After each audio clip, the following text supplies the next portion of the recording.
Welcome back. Today we are stripping away the headlines. We are ignoring the press releases, and we're going to look at the machinery beneath the Australian property market. If you've been reading the news lately, you've seen the fanfare.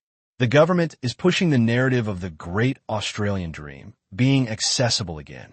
The headline act? The 5% deposit scheme. On the surface, it looks like a lifeline. A benevolent hand reaching down to pull first-home buyers onto the property ladder. You only need to save 5%, the government guarantees the rest, and suddenly, you're a homeowner. But I want you to pause. When something looks too good to be true in economics, it usually is. Today, we're going to argue that this policy isn't a gift. It's a Trojan horse. It is effectively a poison pill coated in sugar. We're going to explore the theory that this policy is actually a sophisticated, deeply calculated move by the government to manipulate asset prices, save the construction industry, and boost tax revenue, all while you, the buyer, foot the bill. If you're thinking of buying right now, you need to listen to this. We're going to dissect why the government is doing this, why new builds are so expensive, and most importantly, the 6 specific criteria you need to use to avoid getting crushed in the coming FOMO-driven rally. Let's dive in. Part 1. The economics of the poison pill. Let's start with basic economics. Economics 101, supply and demand. The Australian housing market is currently defined by a critical shortage of supply. We have a population that is growing, immigration is surging, people are living longer, and household sizes are shrinking. We need more roofs over heads.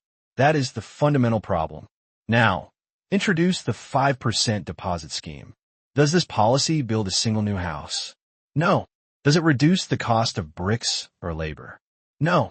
What it does is lower the barrier to entry. It takes thousands of people who couldn't afford to buy yesterday and lets them into the auction room today. It floods a supply-constrained market with new, credit-fueled demand. When you increase competition for a scarce asset without increasing the number of assets, what happens? Prices go up. It's mathematical certainty. By increasing the leverage available to buyers, the government is essentially guaranteeing that buyers will bid against each other more aggressively, pushing prices higher. So, the first layer of this onion is simple. This policy will make housing more expensive, not less. It borrows demand from the future and spends it today, arguably mortgaging the financial future of young Australians who will be saddled with massive debts for overpriced assets. But here's the question that keeps me up at night. This is obvious. You know it. I know it. Do you think the economists and policymakers in Canberra don't know it? Of course they do. They aren't stupid, which means the inflation of house prices isn't an accidental side effect of the policy. It is the intended effect. Why? Why would a government want to make housing less affordable while claiming to help? To understand that, we have to look at the construction crisis. Part 2. The construction paralysis. Let's look at the Albanese government's ambitious target. You remember the headlines.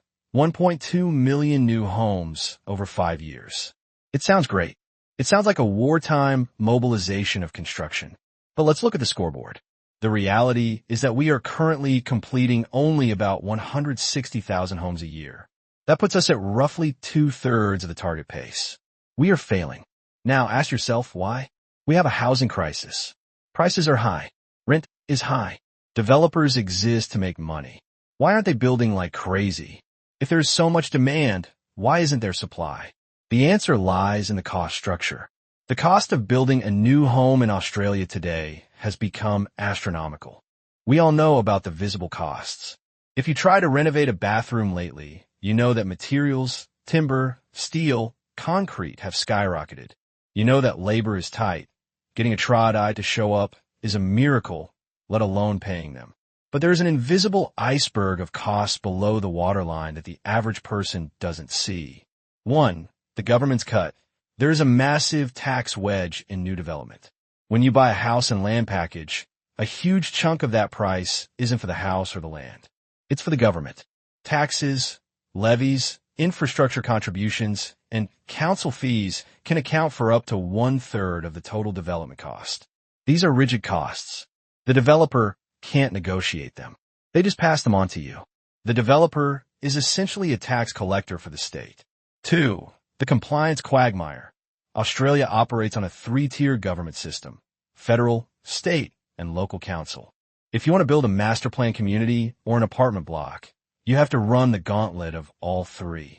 You have environmental studies, heritage overlays, traffic reports, shading diagrams. The list is endless. Now, regulations are good for safety, sure, but the efficiency is terrible. The red tape is thick, the approval times are slow, and the gray areas in legislation create massive uncertainty. Uncertainty costs money. Time is money. All of this gets baked into the final price tag. 3. The financing stranglehold. Most developers aren't sitting on piles of cash. They borrow money to build, just like you borrow money to buy. But banks view construction as high risk. Because the industry is fragmented, lots of small players rather than a few giants, banks charge a premium. We are talking interest rates on construction loans that can hit 15% or more. That is a massive overhead that, again, gets passed to the buyer. So put this all together. Building a new house today costs almost double what it cost 10 years ago. The quality often feels lower, smaller rooms, cheaper fittings, because developers are value engineering everything just to make a profit margin. This creates a deadlock. New homes are expensive and feel cheap. Old homes are better built, but are in short supply. Buyers look at a shiny new apartment for $800,000 and a solid 1980s brick unit for $700,000. They choose the older brick unit every time. The new stock won't sell because it's too expensive relative to the existing market. So developers stop building. The crisis gets worse. Part 3. The Machiavellian strategy. This brings us back to the government's 5% deposit scheme. If you are the government, you have two choices to fix this deadlock. Choice A, you tackle the supply side. You slash taxes, you force councils to approve permits faster, you subsidize building materials, and you break the unions to lower labor costs. Result, this is politically impossible. It's hard work, it upsets powerful interest groups, and it takes a decade to work. Choice B, you manipulate the demand side. You can't lower the cost of new homes, so you simply raise the price of old homes. Result, this is easy. This is fast. This is the deep calculation I mentioned at the start. By introducing the 5% deposit scheme and unleashing a wave of buyers onto the existing market, the government drives up the price of established homes. If that $700,000 brick unit we mentioned earlier gets bid up to $900,000, suddenly, the $800,000 new build looks like a bargain. When established property prices rise high enough to exceed the replacement cost, which is the cost of building new properties, the blockage clears. Developers can sell their stock, cover their inflated costs, and start building again. It is a strategy of relative value. They are inflating the entire ocean just to get the stuck ships to float. Part 4. Killing four birds with one stone. It's actually a brilliant, if cynical, political maneuver. The source analysis suggests that this single policy, the 5% deposit scheme, actually achieves four distinct goals for the government. It's an four birds with one stone scenario. Bird 1, kickstarting supply. As we just discussed, higher prices justify high construction costs. If the market heats up, developers build. This helps the government creep closer to that 1.2 million home target. Bird 2, the economic engine. Construction is a pillar of the Australian economy. It employs roughly a quarter of the workforce if you count related industries. A construction boom keeps unemployment low and GDP ticking over. It prevents a recession. Bird 3, the tax honeypot. Governments are addicted to property taxes. When prices go up and transaction volumes increase, the revenue floodgates open. Stamp duty, land tax, GST on new builds, developer contribution fees, it all flows into the treasury. It fixes budget deficits without having to raise income tax. Bird 4, the political win. This is the most visible one. The government gets to stand at a podium and say, "We are helping young people buy homes." It looks like welfare. It secures the votes of the youth and struggling families. Meanwhile, existing homeowners see their asset values rise, so they are happy too. It's the perfect crime. The government wins. Developers win. Existing homeowners win. But who loses? The buyer. You're taking on more debt for an asset that has been artificially inflated. You are the fuel for this fire. Part 5. The danger zone, the lemon market. So, we've established that this policy is like a shot of adrenaline to the market. It will create a boom. But artificial booms are dangerous. The source text uses a great analogy. Mud and sand flow down together. When a market enters a frenzy, quality control disappears. We call this a lemon market. When buyers are terrified of missing out, they stop doing due diligence. They think, I just need to get in. They buy the house on the main road. They buy the apartment with a structural crack. They buy in the suburb with no transport. The rising tide lifts all boats, even the ones with holes in them. But eventually the tide goes out. The adrenaline wears off. And when the market corrects or stabilizes, the quality assets will hold their value. But the junk will crash.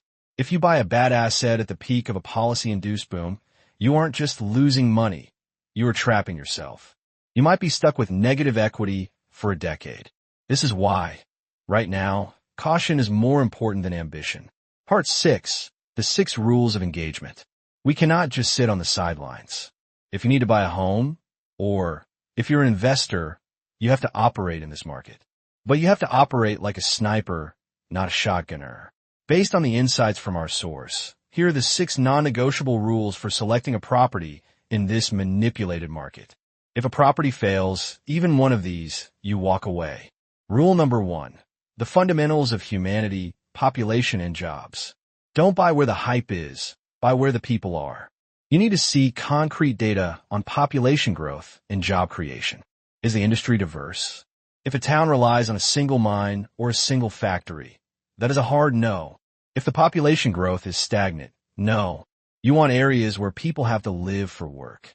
These are the areas that survive downturns.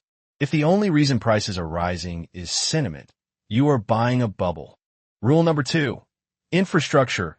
Concrete versus PowerPoint developers and real estate agents love showing you glossy brochures of future town centers and proposed train lines. Ignore the PowerPoint presentations. Look for the excavators.